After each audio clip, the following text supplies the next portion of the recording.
Hey everybody, KC here. So looking forward to heading out to the National Grocers Association show in Las Vegas in a couple of days. And not just because it's about 40 or 50 degrees warmer there than it is here. But listen, I think this is an important time for the industry. I think retailers, especially independent and regional retailers, they're at a crossroads. The big guys only want to get bigger. They only want to have more power. They have a lot of resources with which to go into battle. Smaller retailers at a real disadvantage. So they have to think very seriously about strategy and tactics going ahead. And because retailers are at that crossroads, I have three thoughts about paths that they should take. Number one, whatever you do, don't let anybody or anything get in between you and your customers.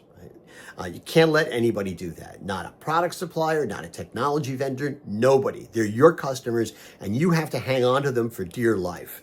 And listen, basically, retailers can no longer think that they're in the transaction business anymore. They're in the relationship business. And if you're just looking at transactions and you're not looking for ways to cement and solidify and deepen your relationship with your customers and their relationship with you, well, you're going to be at a disadvantage.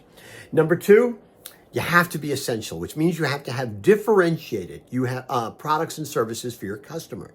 If you're not differentiated in your store, well, you just do the same stuff as everybody else. Well, yeah, you're gonna just not be able to find a way to lure the customer in.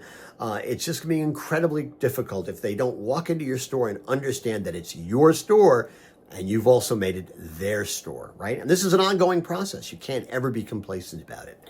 And number three, it's all about communication. It's all about being transparent in your communication. It's all about being consistent and persistent and explaining. It means letting people understand why prices are going up or why there's a product shortage. You have to constantly talking to them.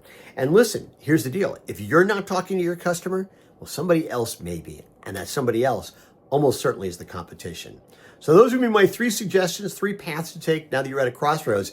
Unfortunately, you probably can't just take one. You have to figure out a way to take all three. Nobody ever said it was going to be easy. So if you're going to be in Vegas, I look forward to seeing you at NGA.